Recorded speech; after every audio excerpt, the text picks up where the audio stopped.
to open a lot of doors.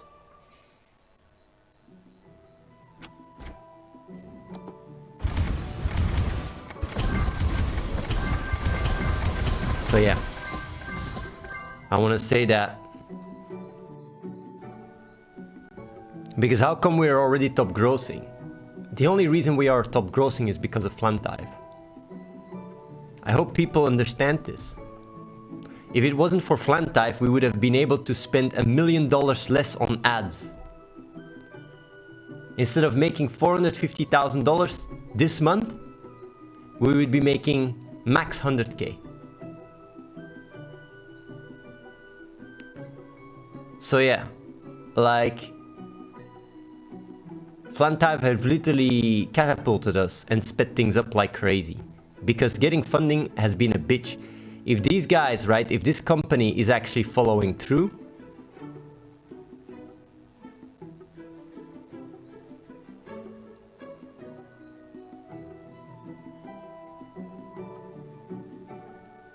man, you guys are gonna feel sorry for not having purpose. Like really, you're gonna look back and really, you're gonna cry actually. You're gonna actually cry in real life. You're really gonna cry. You're gonna just be sad and cry. And go like, this fucking idiot, he literally said it. He keeps us up to date. Every day he told us, he shows the graphs. I fucking show the graphs, everything. I was just looking there. I was just looking at the stream, not thinking what was happening. He really compares with other games, everything, the stats going crazy. He says like, oh yeah, he's in talks with like really the biggest investors in crypto games. And I was just there, sitting, going like, I don't know. Looks just like an egg that didn't hatch yet.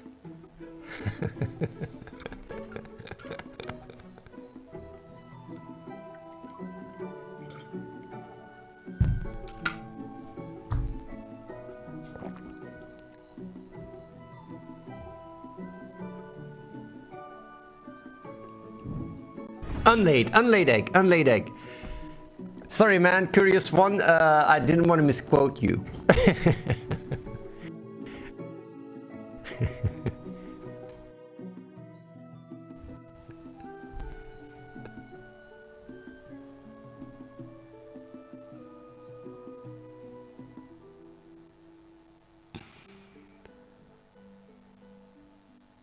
Yeah. Well, people that are interested in purpose do be EXO. Man, I'm not even... Like, the crazy thing is, right? I'm not even... Right now, right? I'm not even trying to create FOMO. Like, honestly, all your money, right? All your guys' money, all of it together, it's not even a penny compared to what we're gonna be getting. Like, this is just, you know, me telling you guys is just to do you a favor, man. For real. It won't move our needle. And you're gonna be buying it from the undercutters anyway.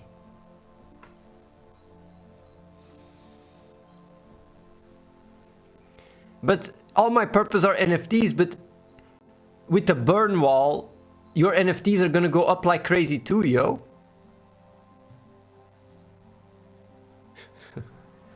Because burn wall is tied to purpose. Purpose, PRPS. Man, like, here's the fact. Don't even know why people are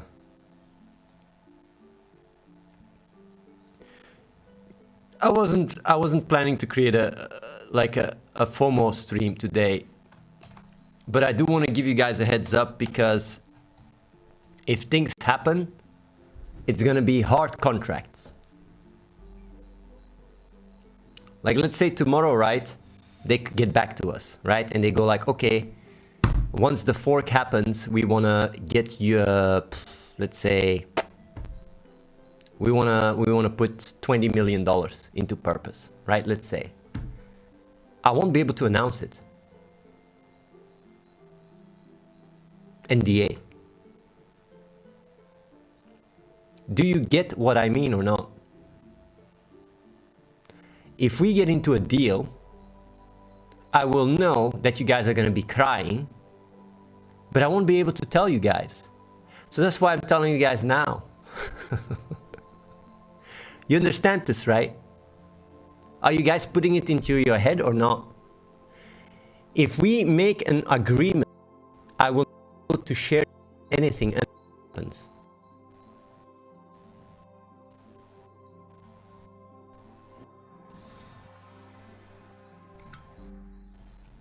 So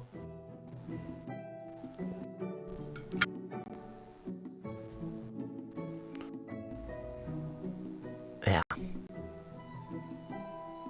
Agree a signal. I can't even do that.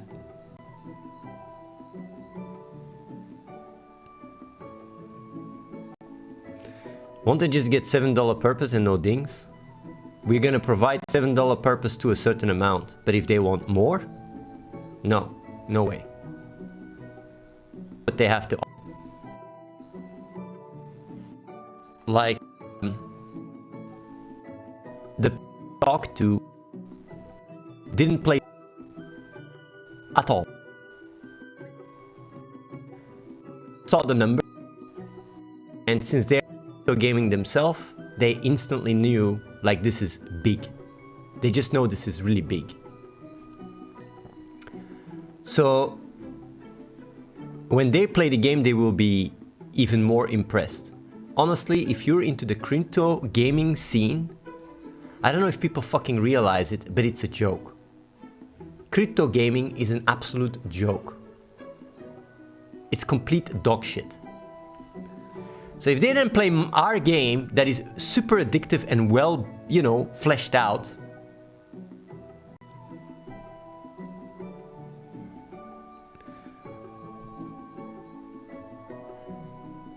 well, yeah, like, they might really go like, let's go balls deep with these guys.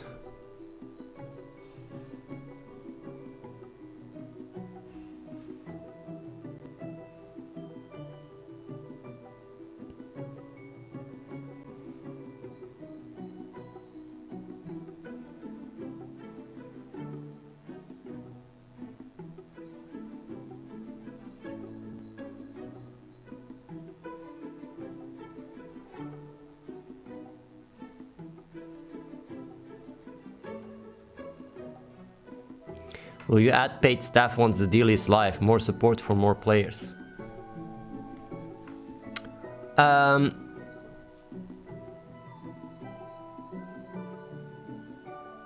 The way we're fixing the support issues is by removing the support issues. So if a lot of people are reporting that they bought the seasonal challenge but they don't understand why they didn't get the loot, then we fix that. And then we don't get tickets for that anymore. By doing that, we have already reduced more than 90% of the support tickets. The only support waves we get now is when we push a build or when something happens with some fucking, you know, API or whatever the fuck. Then we get flooded, but it's always the same issue. And even then we have tools in place that we can immediately add auto responses to these specific questions with keywords. So what I'm just trying to get at is great support doesn't lie in the quantity, but in the quality of resolving the problems. And since we are a very tight team, every issue very quickly gets to be worked on and prioritized properly. Like what we have done now, right, with the support building and the payment, the purchase history, this is a big deal. This fixes so much bullshit. A lot of the purchase issues now get auto-resolved. Because people think like, how many times we get a support ticket saying like, yeah, I bought something, I didn't get it. Now they can actually see, oh, I did get it. Or when there is a purchase that is still pending, now when it's pending, there's actually an icon in your screen saying it's pending, and when you tap it, you can see it. So what we do, right, instead of adding more staff for support, we are solving the support issues by making the game more streamlined.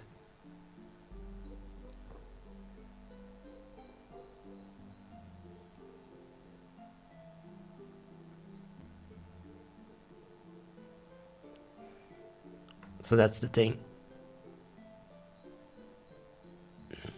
The main issue why we have a lot of cards now is because of the Gubi bug and because of yeah, it's ticket driven development. P-Raptor, it's true. We are literally doing ticket driven development, and not just ticket driven. We are also doing like you guys for a big part define the development of the game. As crazy as it sounds, of course, day in day out I come up with something really cool and I announce it and he goes like, whoa, nice, cool, dang. But like if you guys complain about something, I change it. That is, by the way, absolutely crazy. The level of interaction that we have and transparency is unseen in the industry.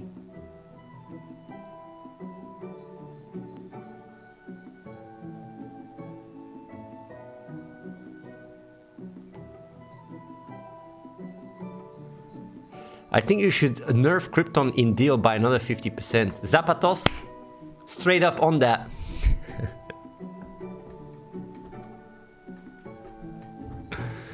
Is getting Gubi right now the same as getting Purpose? 10,000 Gubi will be one Purpose at the fork. Unless... No.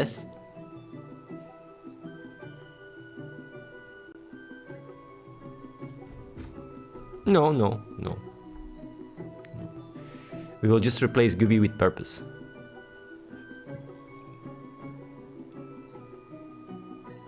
So, what I also want to say, right, on top of that,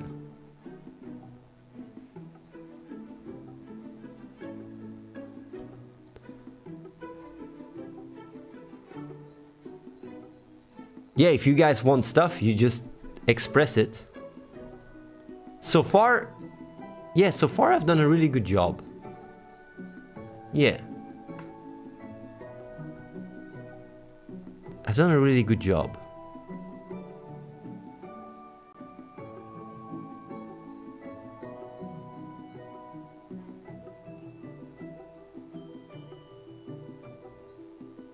Except for the auction house. Even the auction house, man. It's just...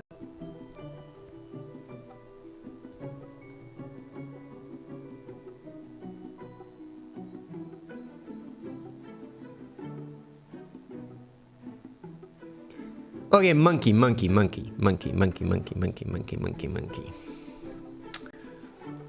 Let's say you're in my shoes, right? Let's say you're in my shoes. You have the choice between increasing purchases by 5%, which is amounts to, let's say, about $1,000 a day, that you can also put into ads, or make the auction house experience better. 3 weeks. What takes priority? 5% more purchases or the auction house? You go. Tell me, what would you choose? Because I know some people say auction house. I know it's to troll me. I know it's to troll me, but I'm just saying, like, what we are in a position, right, where I have to constantly balance priorities. And when it comes down to coders, there is people that are more competent and there is people that are less competent. People that are more competent, there is one guy here that does really a lot, like really like insane much.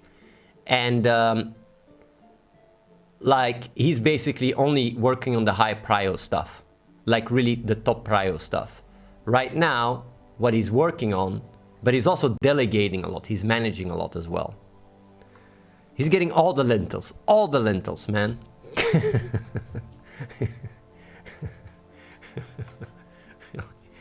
But like,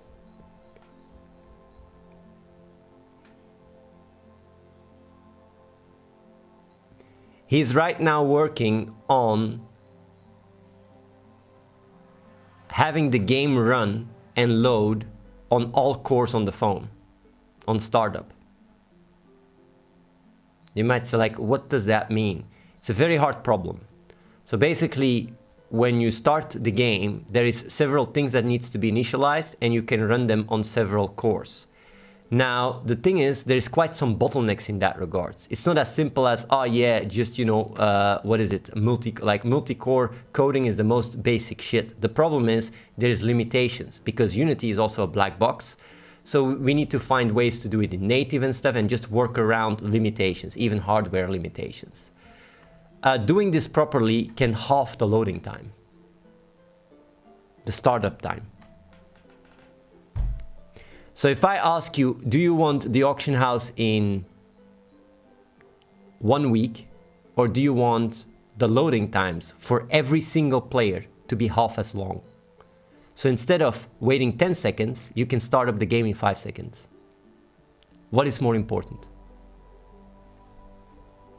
You gotta choose which one you prefer. The auction house, but that's what you prefer. The question is, what is best for the game?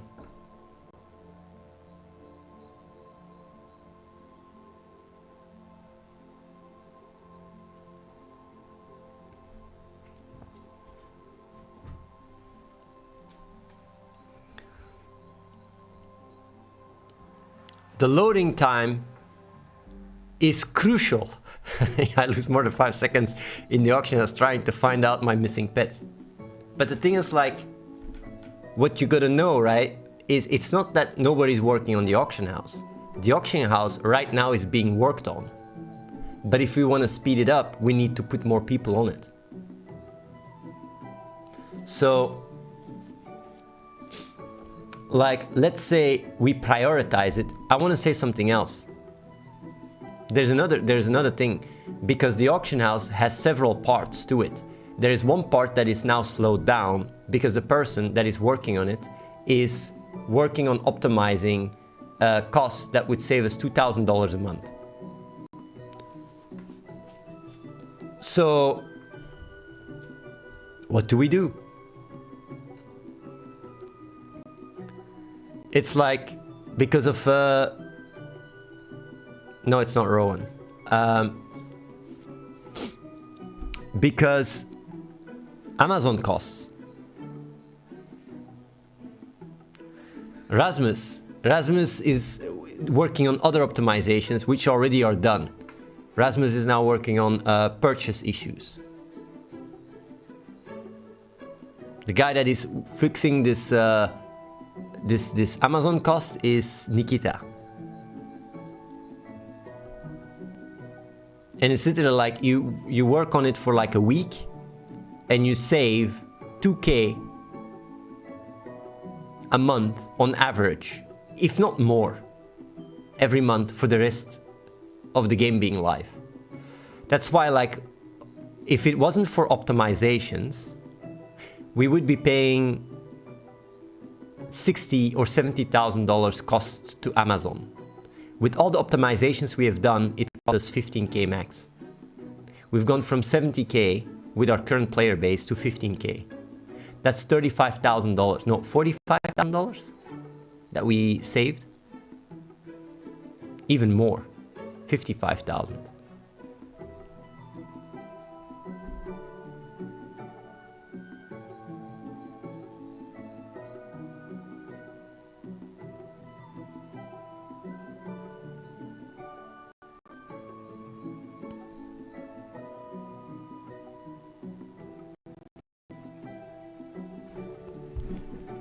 Like, we gotta do all the optimizations now before the game blows up.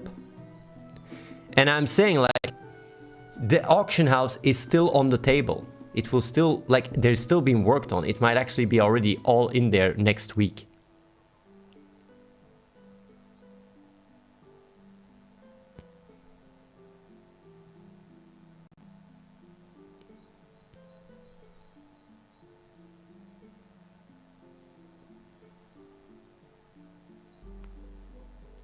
I want to tell you guys one last thing before I call it a day.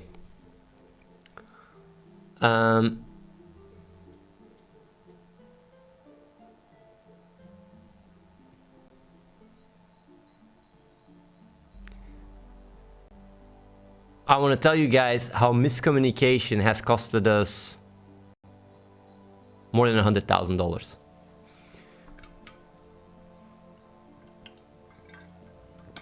There is something we did, right, that has been fucking us over like crazy. And I only figured it out yesterday, I think. That's why there is a new build today. Why are we doing a hotfix?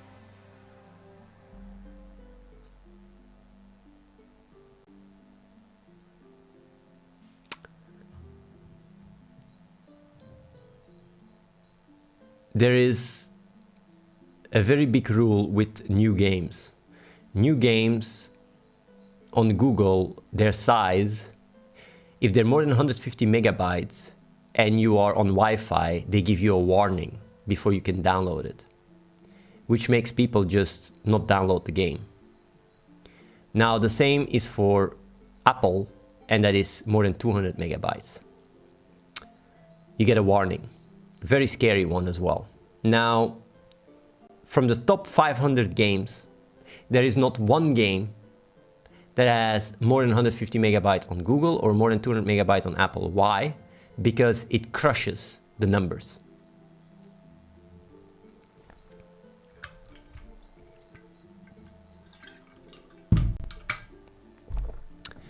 Since July, the warning was there on Apple.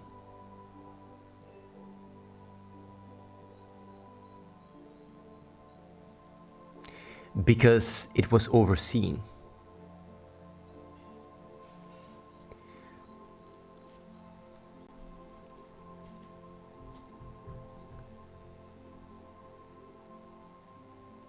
Yeah.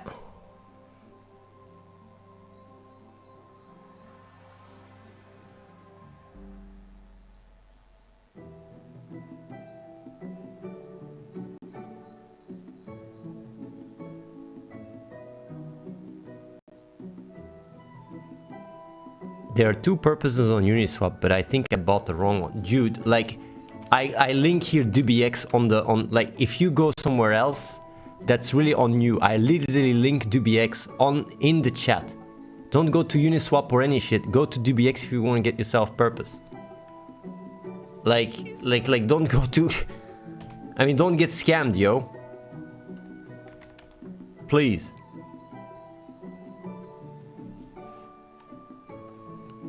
What's the FOMO about? Let me see how many people are watching.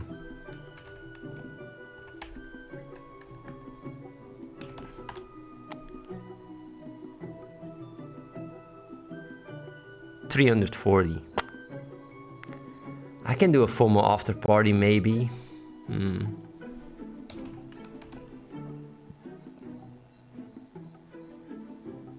Maybe I can do a FOMO after party. But I don't even know why. Why? So undercutters are making more money?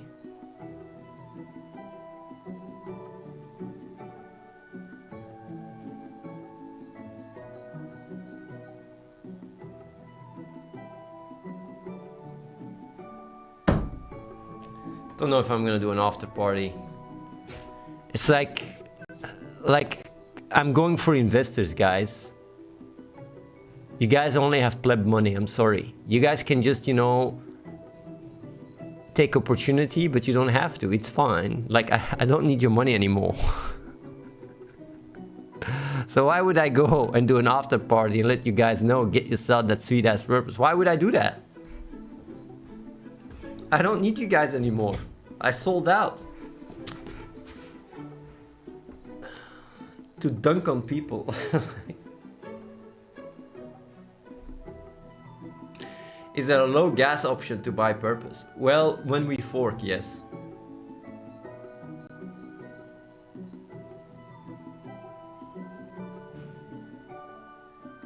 Discarded like trash.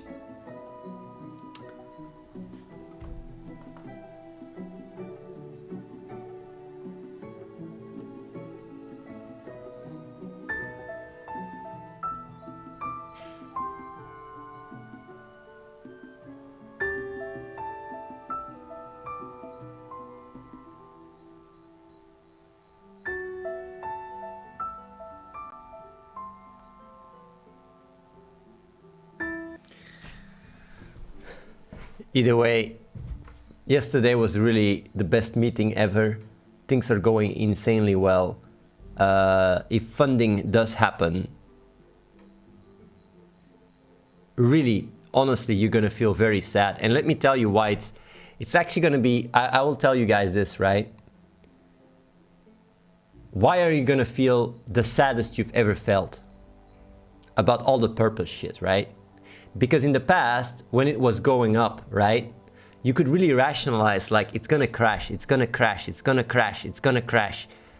This time, when the funding comes in, Clash of Streamers will go mainstream.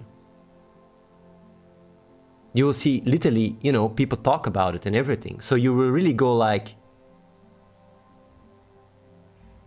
you won't have the intersubjectivity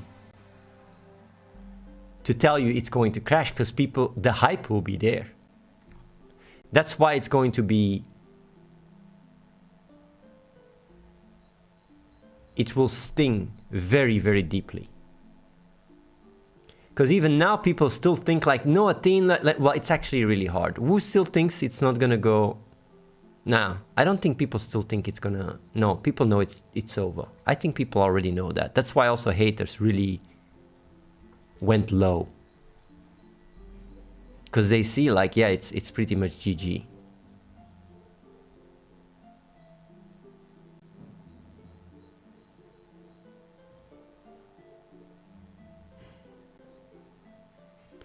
What did you mean that the warning was overseen? Well, yeah, like we never tested on a Wi-Fi, even though it was important to check it, but I didn't put it as a pointer. I even think it was a pointer.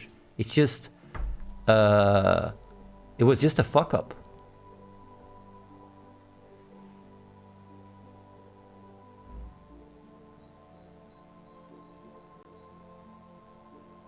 But yeah.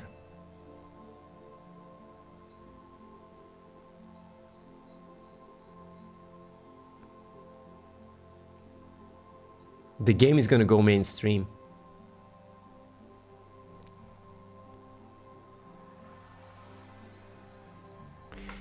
Like the prompt, removing the prompt on iOS, I will tell you when we have the stats. I know everywhere where I see, it's really like textbook to never go above these numbers, because it really fucks your download amounts by 10 to 30%. Might also explain why the iOS installs are so much more expensive. It might really be only because of this warning prompt. If this is the case, it might potentially increase our revenue from iOS by 10 to 30%, which is a huge fucking deal, because that means we have to pump all our money into iOS instead of Android.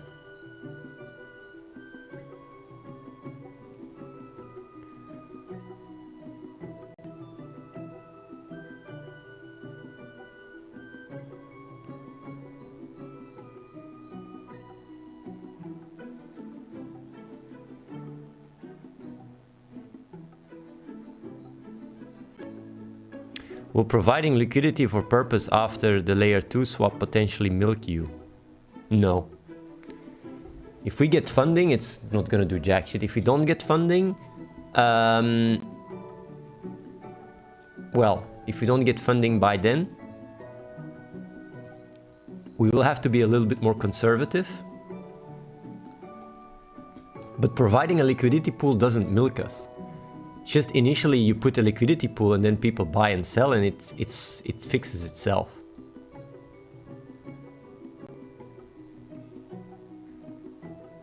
Yeah, a liquidity pool makes money.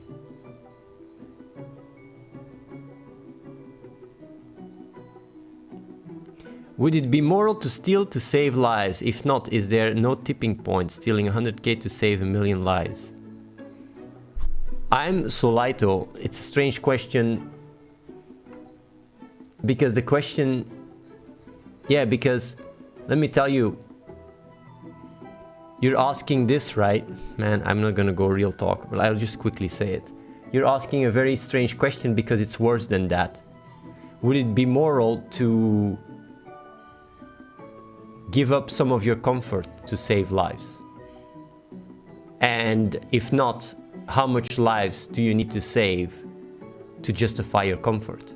That's a much better question, because that's the reality right now. The reality does not lie in these random moral questions. The reality lies in people not going out of their comfort to save lives. So yeah, either way, I'm gonna be calling it a day here. For purpose, people that are interested in purpose, here's the link. Here's the FAQ. And here you guys can apply. And I will see you guys tomorrow. Peace out.